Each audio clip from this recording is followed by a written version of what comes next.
दोस्तों आप सभी को नमस्कार। चलिए दोस्तों आज का अपना सेशन शुरू करते हैं, क्योंकि दोस्तों आप सभी का पेपर जो है वह बहुत ही नज़दीक है और मैं जानता हूं कि आपको इतने टाइम नहीं मिलते होंगे कि आप विस्तृत रूप से आप सभी कुछ पढ़ सकें। इसीलिए हमने आपके लिए 60 क्वेश्चन लेके आए हैं दोस्तों। और आप सभी जो ये मेरा सेशन है, जो जितने प्रश्न मैं आपको दिखा रहा हूँ, इनको आप सभी क्या कीजिए कि घोर के पी जाइए।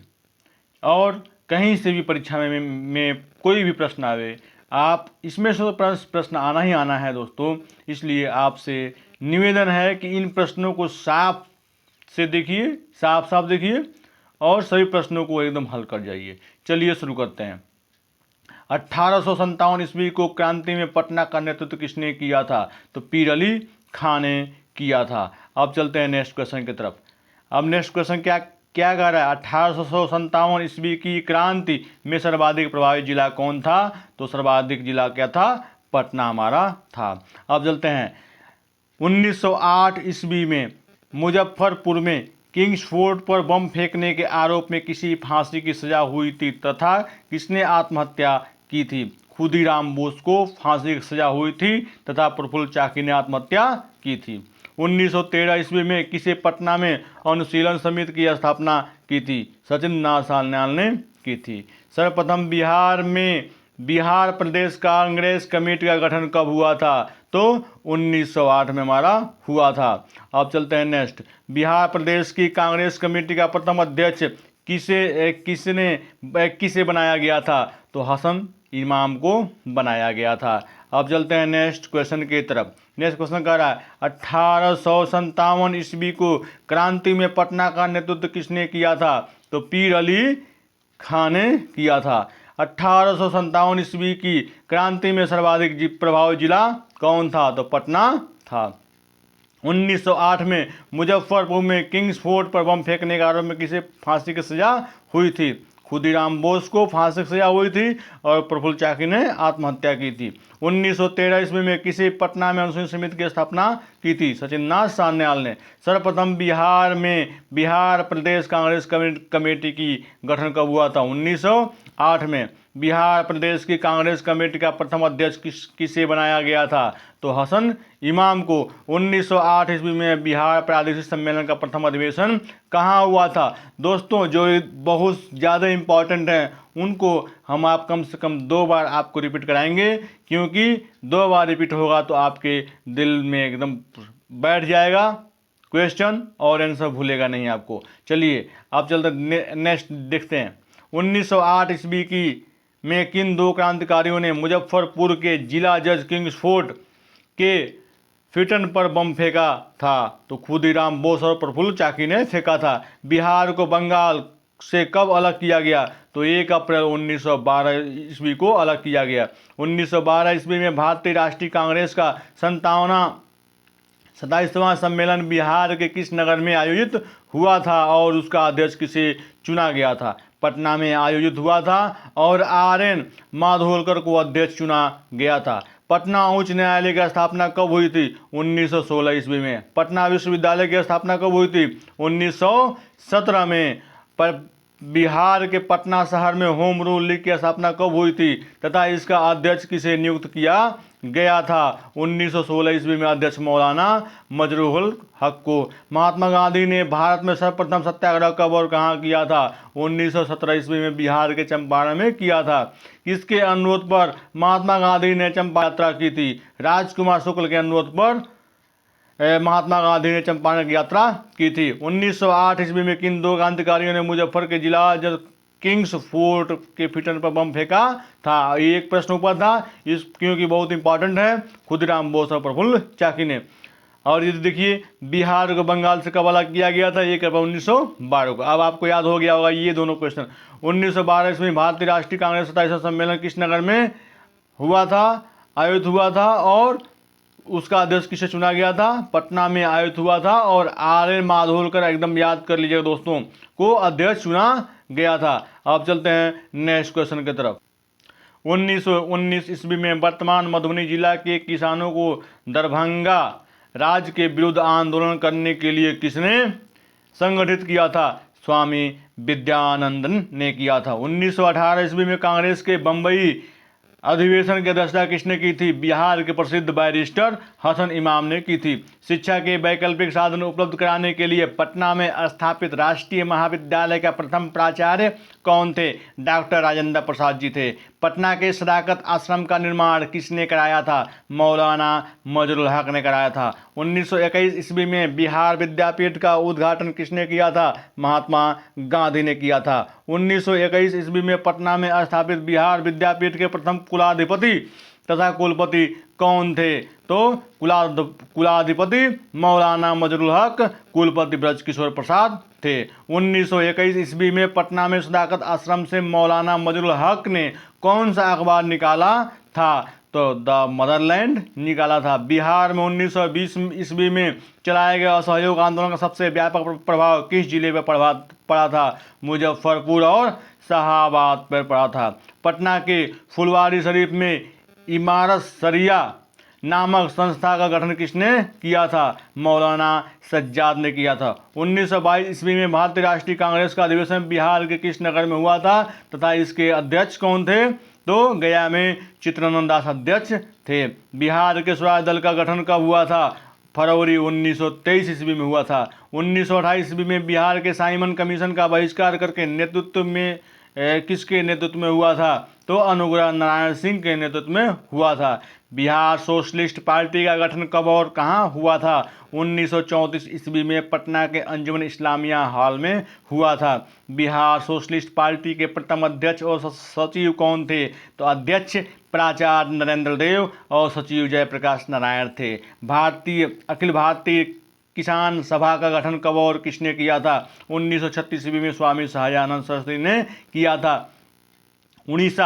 वर्तमान उड़ीसा को बिहार से अलग कर नया राज्य कब बनाया गया था? 1936 ईस्वी में। 1937 ईस्वी में हुए चुनाव के बाद बिहार का प्रथम मुख्यमंत्री किसे बनाया गया था? तो इंडिपेंडेंट पार्टी के सदस्य मोहम्मद यूनुस को।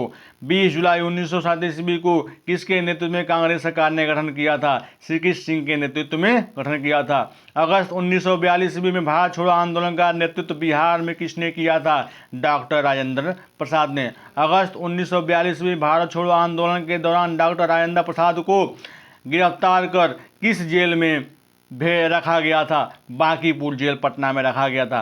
अगस्त 1942 में भारत छोड़ो आंदोलन के दौरान जयप्रकाश नारायण को गिरफ्तार कर किस जेल में रखा गया था? तो सेंट्रल जेल हाजीराबाग में रखा गया था। 11 अगस्त 1942 ईस्वी को पटना के सचिवालय भवन के सामने विधायिका की इमारत पर राष्ट्रीय झंडा फहराने के क्रम में पटना के किस जिलाधीश ने गोली चलाने का आदेश दिया था, जिससे 7 स्वतंत्रता सेनानी शहीद हुए थे? W.G. आर्चर। भारत छोड़ो आंदोलन के दौरान बिहार के किस जिला को अपराधी जिला घोषित किया गया था? सारण, वर्तमान में सिवान को।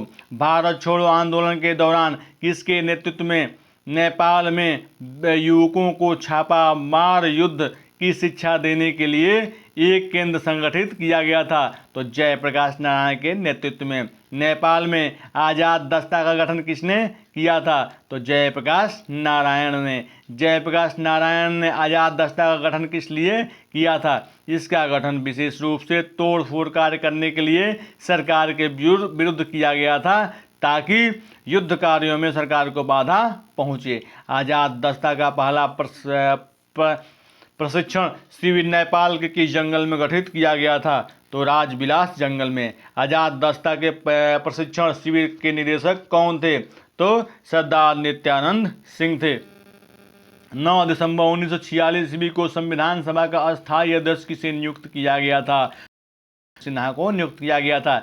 11 दिसंबर 1946 को संविधान सभा का अस्थायी अध्यक्ष किसे नियुक्त किया गया था? तो डॉक्टर राजेंद्र प्रसाद को।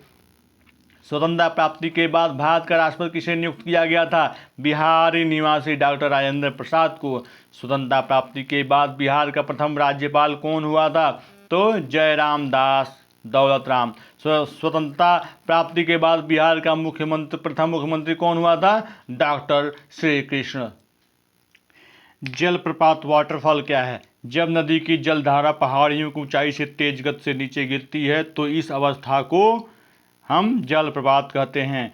जलप्रपात का निर्माण किस नदियों द्वारा होता है? जलप्रपात का निर्माण उन नदियों द्वारा होता है जिनके बहाव मार्ग में मृदशैली मिट्टी का अपरदन तथा एक कठोर शैल द्वारा रुकावट उत्पन्न होती है। बिहार के किन क्षेत्रों में जलप्रपात पाए जाते हैं? गया, रोहतास एवं नवादा की पहाड़ी क्षेत्रों में पाए जाते हैं। बिहार के प्रमुख जलप्रपात कौन से हैं? तो ककोलत जलप्रपात नवादा जिला में।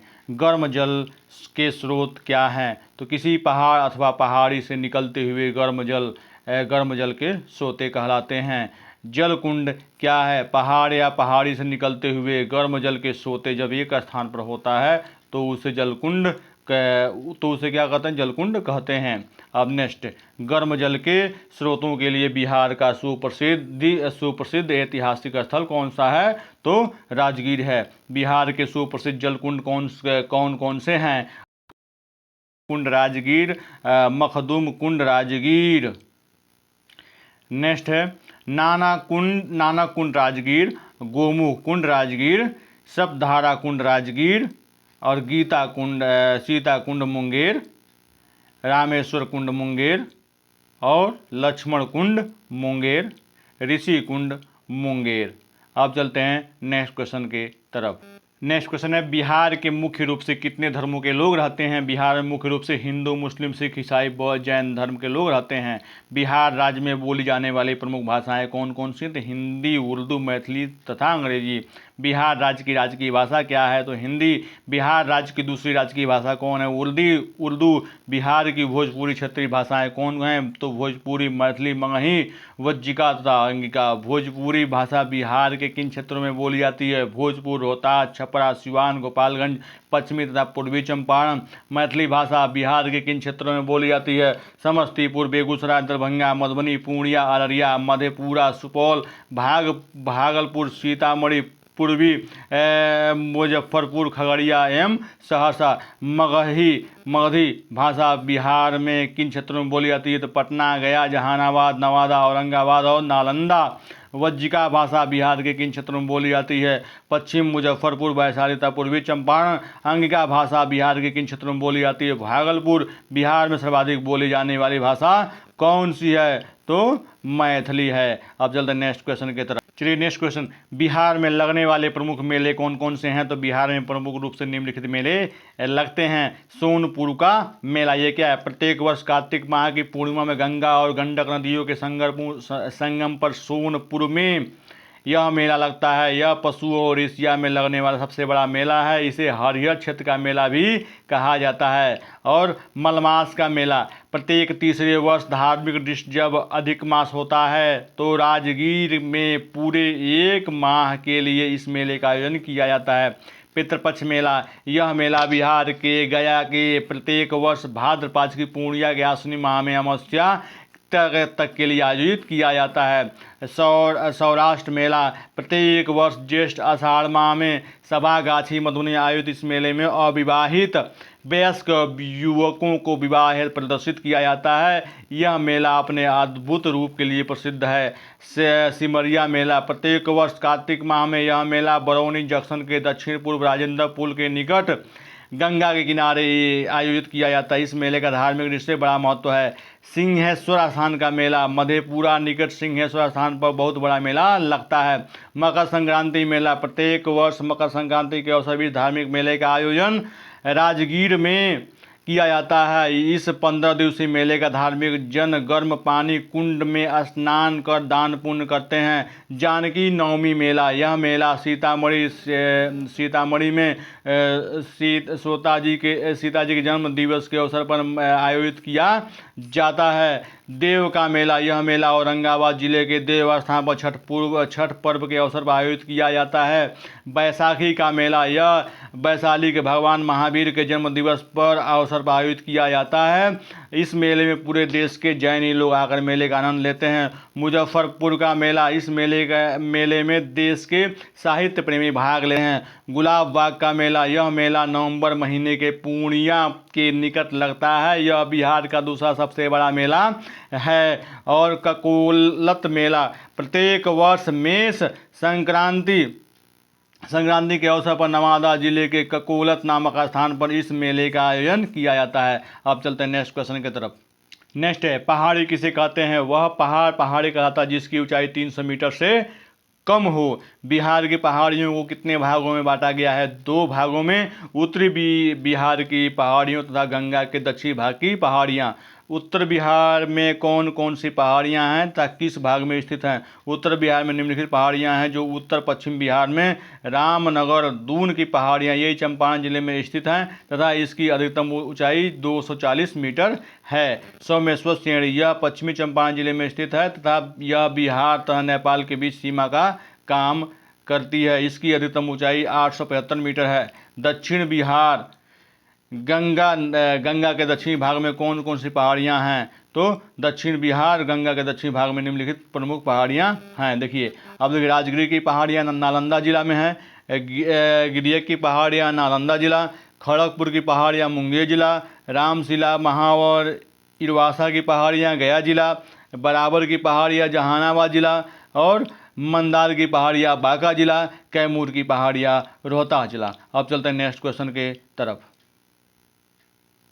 नेक्स्ट क्वेश्चन कहता है, बिहार की सबसे ऊंची चोटी कौन सी है? तो सोमेश्वर श्रेणी। सोमेश्वर श्रेणी की अधिकतम ऊंचाई कितनी है? तो 875 मीटर। अब चलते हैं नेक्स्ट क्वेश्चन को देख लेते हैं। हमारा नेक्स्ट क्वेश्चन दोस्तों है, भौतिक रासायनिक तथा रचनात्मक विशेषताओं के आधार पर बिहार की मिट्टियों को कितने वर्गों में बांटा गया है? 2 वर्गों में बांटा गया है। गंगा के उत्तरी मैदान की मिट्टी तथा गंगा के दक्षिणी मैदान की मिट्टियाँ। गंगा के उत्तरी मैदान में मिट्टियों को कितने वर्गों में विभक्त किया गया है? 3 वर्गों में। तराई क्षेत्र की मिट्टियाँ, भांगा तथा नवी जलोढ़ मिट्टी और बलसुंदरी मिट्टी। गंगा के दक्षिणी मैदान की मिट्टियों को कितने वर्गों में बांटा गया है? 3 वर्गों में बांटा गया है।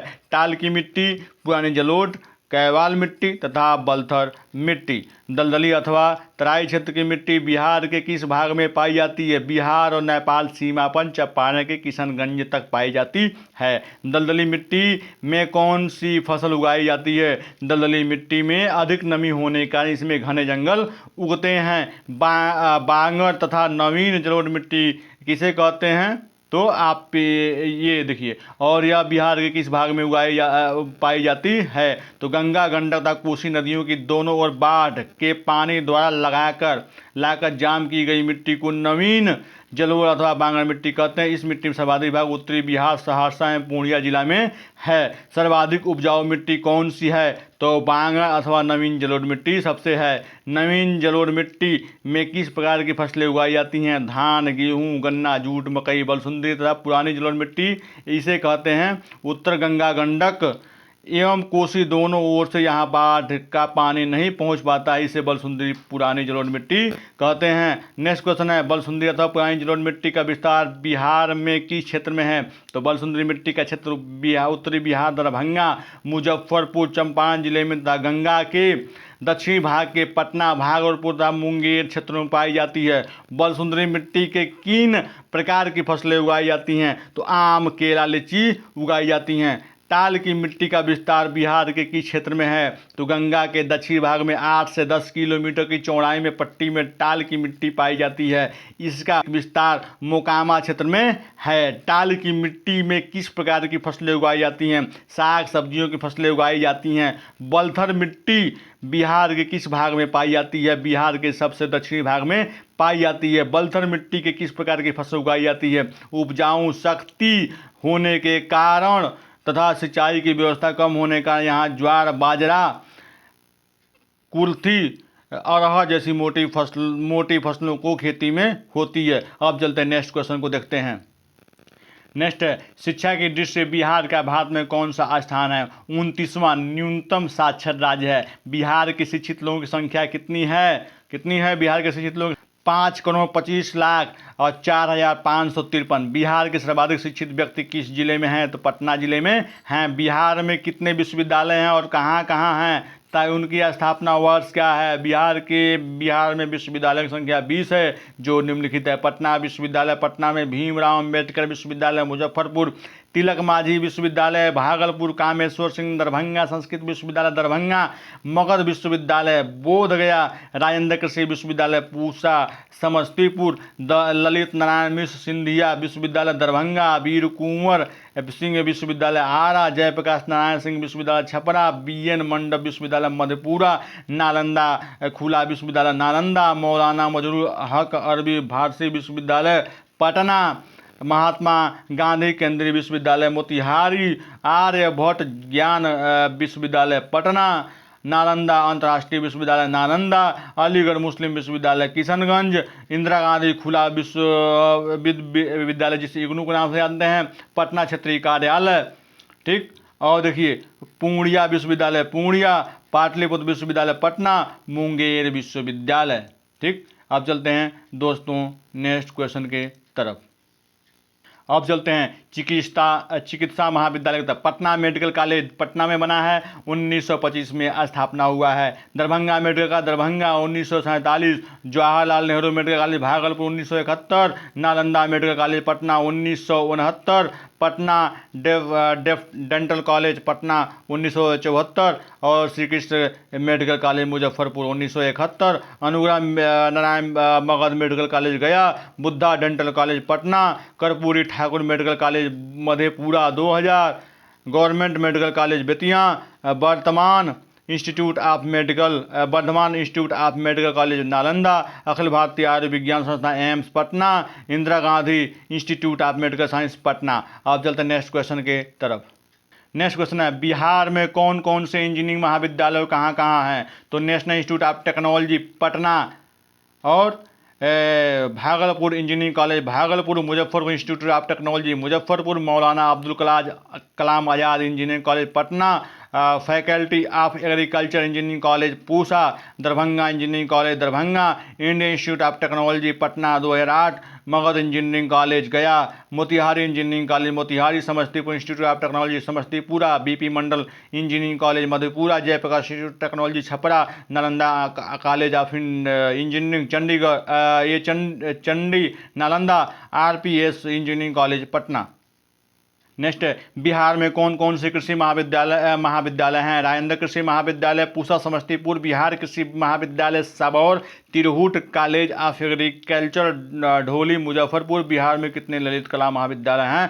Faculty of fine arts and craft Bhagalpur, government college of arts and craft Patna. Bihar में कितने विधि विद्यालय महाविद्यालय हैं। तो 11। बिहार में कितने शोध संस्था प्रयोगशालाएं हैं। तो 8। बिहार में कितने मान्यता प्राप्त वेटरनरी कॉलेज हैं। तो 2। बिहार में कितने मान्यता प्राप्त वानिकी महाविद्यालय हैं। तो 1। बिहार में सबसे पहले किस विश्वविद्यालय की स्थापना की गई थी। पटना विश्वविद्यालय 1917। बिहार में सबसे पहले किस चिकित्सा महाविद्यालय की स्थापना हुई थी। Patna medical college Patna. बिहार में सबसे पहले किस इंजीनियरिंग कॉलेज की स्थापना हुई थी। Bihar college of engineering Patna. अब ये कॉलेज NIT के नाम से जाना जाता है। अब चलते हैं नेक्स्ट क्वेश्चन के तरफ। बिहार में मुख्य रूप से कौन कौन से खनिज पाए जाते हैं। तो चूना पत्थर, पाइराइट्स, चीनी मिट्टी, ग्रेफाइट, टीन आदि पाए जाते हैं। बिहार में किन स्थानों पर चूना पत्थर पाया जाता है। रोहतास मुंगेर जिले में। बिहार के किस स्थान पर पाइराइट्स पाया जाता है। रोहतास जिले के अमझोर नामक स्थान पर। चीनी मिट्टी बिहार के क्षेत्र में पाया जाता है। तो भागलपुर, बांका, मुंगेर जिले में। ग्रेफाइट बिहार के किस क्षेत्र में पाया जाता है। मुंगेर जिले में। बिहार के किस क्षेत्र में टीन पाया जाता है। गया जिले में। बिहार का खनिज उत्पादन में भारत का कौन सा स्थान है। बिहार विभाजन से पूर्व भारत में इसका द्वितीय स्थान था तथा देश के कुल उत्पादन के 40% का भागीदार था, किंतु विभाजन के बाद खनिज बहुल क्षेत्र झारखंड को मिल गया। अब देश के बिहार का स्थान खनिज उत्पादन में नगण्य हो गया है। अन्य खनिज निम्नलिखित स्थानों पर पाए जाते हैं। अभ्रक गया नवादा जमुई, सीसा भागलपुर बांका, सोना जमुई पश्चिमी चौपारण मुंगेर, एसएमबेस्ट मुंगेर, डोलोमाइट बाजरी रोहतास, गंधक अमजोर, कसिया और भोगी माकोह कैमूर। चलते हैं नेक्स्ट क्वेश्चन के तरफ। बिहार के प्रमुख लोकगीत कौन कौन से हैं? तो चैती, कजरी, होली, दीना, भदरी, सलहेश, बिजमेल, लोरिकायन, नैना और बजारा। अब चलते हैं नेक्स्ट क्वेश्चन की तरफ। वर्षा के दिनों में खेतों में काम करते समय औरतें कौन सी गीत गाया करती हैं? तो बारहमासा। बिहार में शादी ब्याह के मौके पर कौन सा गीत गाया जाता है? झूमर एवं सिंगा। लड़कियों की विदाई के अवसर पर कौन सा गीत गाया जाता है? तो समदाउन। अब गाँव में चक्की आटा पीसते वक्त महिलाएं कौन सा गीत गाया करती हैं? तो जात सारी। चरवाहे मवेशी चराते समय कौन सा गीत गाया करते हैं? तो बिरहा। अब बटोहिया गीत के लेखक कौन थे? तो बाबू रघुवीर नारायण थे। फिंगरिया गीत के लेखक कौन थे? फिरंगिया गीत के लेखक कौन थे? तो मनोरंजन प्रसाद सिन्हा। कचहरिया रेलवे स्टेशन हाट बाजारों में छोटे से ढोलक पर जो गीत गाया जाता है उसे क्या कहा जाता है? तो अल्लाह लोरिकायन कहा जाता है। बिहार में प्रमुख लोक नृत्य कौन कौन से हैं? तो रामलीला नाच, भगत नाच, कीर्तनिया नाच, पूजा आरती नाच हैं। बिहार राज्य के अन्य लोकप्रिय नृत्य कौन कौन से हैं? तो झूमर, पैका, नटुआ, नचनी आदि हैं। बिहार में शास्त्रीय संगीत की किस शैली का विकास हुआ है? तो ख्याल, ठुकरी, गजल, धमार एवं धूम्र पदगायन। मिथिला में किसका और कौन सा गीत लोकप्रिय है? महाकवि विद्यापति और नचारी राग प्रसिद्ध हैं। जट जाटिन किस क्षेत्र के लोक नृत्य हैं? तो मिथिला क्षेत्र के। बिहार के प्रमुख वाद्य यंत्र कौन कौन से हैं? तो पखावज, सितार, सारंगी, बंसुरी, डमरू, शहनाई, मजीका, डंका और ढोलक हैं। अब चलते हैं नेक्स्ट क्वेश्चन के तरफ। नेक्स्ट है, नेपाल से निकलकर बिहार में बहने वाली प्रमुख नदियां कौन कौन सी हैं? तो बागमती, कमला, सरयू, कोसी, गंडक, बूढ़ी गंडक और महानंदा। मध्य प्रदेश से निकलकर बिहार में बहने वाली प्रमुख नदियां कौन कौन सी हैं? तो सोनपुर, कर्मनाशा। बिहार की सबसे लंबी तथा बड़ी नदी कौन है? तो गंगा नदी। गंगा नदी कहाँ से निकलती है और कहाँ गिरती है? तो गंगा नदी उत्तराखंड के उत्तरकाशी जिले से गंगोत्री नामक हिमानी से निकलती है, बक्सर के निकट बिहार में प्रवेश करती है तथा बिहार के मैदान को दो भागों में बांटती हुई पश्चिम बंगाल में प्रवेश कर बंगाल की खाड़ी में गिर जाती है। नेपाल से निकलकर बिहार में बहने वाली नदियों में सबसे लंबी नदी कौन सी है? तो कोसी नदी है। किस नदी को बिहार का शोक कहा जाता है? कोसी नदी को। सोन नदी कहाँ से निकलती है? किस नदी में आकर मिलती है? यह मध्य प्रदेश के अमरकंटक नाम स्थान से निकलती है, तब पटना के निकट गंगा में मिल जाती है। अब चलते नेक्स्ट क्वेश्चन। पुनपुन नदी कहाँ से निकलती है? किस नदी में आकर मिलती है? यह मध्य प्रदेश के पठारी भाग से निकलती है तथा पटना के निकट फतुआ में गंगा में आकर मिल जाती है। कर्मनाशा नदी कहाँ से निकलती है? किस नदी में आकर गिरती है? यह विंध्याचल से निकलती है तथा चौसा बक्सर के निकट गंगा में मिल जाती है। गंगा की सहायक नदियों में उत्तर की ओर से कौन सी नदी सबसे लंबी नदी है? तो कोसी। उत्तर बिहार के मैदान की सबसे पूर्वी नदी कौन सी है? तो महानंदा। फल्गु नदी की मुख्य धारा क्या कहलाती है? तो निरंजना। कौन सी नदी उत्तर प्रदेश और बिहार के बीच सीमा का काम करती है? तो कर्मनाशा नदी। एशिया का सबसे बड़ा सड़क पुल किस नदी पर है और कहाँ है? तो महात्मा गांधी सेतु। यह गंगा नदी पर पटना में है। राजेंद्र सेतु किस नदी पर है और कहाँ है? तो राजेंद्र नदी पर मोकामा के निकट है। भारत का सबसे बड़ा रेल पुल किस नदी पर है और कहाँ है? तो सोन नदी पर बिहार की डेहरी आन सोन जवाहर पुल है। अब जो बिहार की सर्वाधिक तीव्र जलधारा वाली नदी कौन सी है? तो बूढ़ी गंडक है। बिहार में बहने वाली गंगा नदी की सबसे बड़ी सहायक नदी कौन सी है? तो सोन नदी है। तो नेपाल में नारायणी के नाम से किस नदी को जाना जाता है? गंडक नदी को। मुजफ्फरपुर किस नदी के किनारे बसा है? तो बूढ़ी गंडक। बिहार की कौन सी नदी मार्ग बदलने के लिए कुख्यात है? तो कोसी नदी। नेपाल से निकलकर बिहार में बहने वाली नदियों उत्तर प्रदेश में सालों भर पानी क्यों रहता है? तो उत्तरी बिहार की नदियों का निर्माण हिमालय के बर्फ पिघले जल से हुआ है और सालों भर पिघलता रहता है, जिसके कारण उत्तर बिहार की नदियों में सालों भर पानी रहता है। बिहार के प्रमुख नदियों को उद्गम स्थल और संगम मुहाना कहाँ है? बिहार के प्रमुख नदियों उद्गम स्थल संगम मुहाना निम्नलिखित है। चलिए, गंगा और उद्गम स्थल गंगोत्री नामक हिमानी और संगम कहाँ पे होता है? मुहाना इसका बंगाल की खाड़ी में। सोन अमरकंटक पहाड़ी मध्य प्रदेश पटना के निकट गंगा में। गंडक मनगमोट नेपाल सोनपुर के निकट गंगा में। बूढ़ी गंडक सोमेश्वर की पहाड़ियाँ मुंगेर के निकट गंगा में। सरयू नामपार नेपाल, छपरा के निकट गंगा में, कमला महाभारत श्रेणी कोसी नदी में, बागमती महाभारत श्रेणी कोसी नदी में, महानंदा महाभारत श्रेणी कटिहार के निकट गंगा में, कोसी सप्तकोशिक नेपाल, खगड़िया जिले के गंगा में, फल्गु उत्तर छोटापुर का पठार गंगा नदी में, पुनपुन मध्य प्रदेश के पठारी भाग फतुहा के निकट गंगा में। अब चलते हैं नेक्स्ट क्वेश्चन के तरफ। चलिए, सबसे प्राचीन वैभवशाली नगर पाटलिपुत्र, प्रथम खगोल वैज्ञानिक और अन्वेषक आर्यभट्ट, प्रथम सम्राट जिन्होंने शास्त्रों का परित्याग कर अहिंसा एवं धर्म का प्रचार किया सम्राट अशोक महान, सर्वाधिक लंबा सेतु मार्ग महात्मा गांधी सेतु पटना, प्रथम लोकतांत्रिक गणराज्य वैशाली, प्रथम विश्वविद्यालय नालंदा, एशिया का सबसे बड़ा पशु मेला सोनपुर, भारत में प्रथम चरवाहा विद्यालय बिहार, भारत का सबसे बड़ा पाइराइस उत्पादन राज्य बिहार रोहतास जिला, भारत का प्रथम सुलभ शौचालय सुलभ इंटरनेशनल पटना, भारतीय संविधान सभा के प्रथम अस्थायी अध्यक्ष डॉक्टर सच्चिदानंद सिन्हा, भारतीय संविधान सभा के प्रथम अस्थायी अध्यक्ष डॉक्टर राजेंद्र प्रसाद, गणतंत्र भारत के प्रथम राष्ट्रपति डॉक्टर राजेंद्र प्रसाद, स्वतंत्र भारत के प्रथम खाद्य मंत्री डॉक्टर राजेंद्र प्रसाद। अब चलते हैं नेक्स्ट क्वेश्चन की तरफ। नेक्स्ट है, बिहार के पत्रकारिता का शुभारंभ कब से माना जाता है? तो 1853 ईस्वी से माना जाता है। बिहार में सर्वप्रथम किस पत्र का और किस स्थान का शुभारंभ हुआ? उर्दू साप्ताहिक नूर अल अनवार आरा। बिहार में प्रकाशित होने वाले प्रमुख हिंदी दैनिक समाचार पत्र हिंदुस्तान आज, दैनिक समाज जागरण, अमृत वर्षा, आत्मकथा इत्यादि। बिहार में प्रकाशित होने वाले प्रमुख अंग्रेजी समाचार पत्र कौन से हैं? Times of India, Hindustan times. Bihar में प्रकाशित उर्दू दैनिक समाचार पत्र कौन कौन से हैं? तो कौमी आवाज़, संगम साथी, कौमी, तंजीम, इनकलाबे जदीद, राष्ट्रीय। अब चलते हैं नेक्स्ट क्वेश्चन के नेक्स्ट क्वेश्चन। बिहार के प्रथम स्वतंत्रता सेनानी वीर कुंवर सिंह, बिहार के प्रथम मुख्यमंत्री मोहम्मद यूनुस, स्वतंत्रता प्राप्ति के बाद बिहार के प्रथम राज्यपाल जयराम दास दौलतराम, स्वतंत्रता प्राप्ति के बाद बिहार के प्रथम मुख्यमंत्री श्री सिंह, बिहार के प्रथम महाकवि विद्यापति, बिहार का प्रथम स्टेडियम मोइनुल हक स्टेडियम पटना, बिहार का प्रथम विज्ञान केंद्र श्री कृष्ण विज्ञान केंद्र, बिहार का प्रथम महाविद्यालय लंगट सिंह कॉलेज,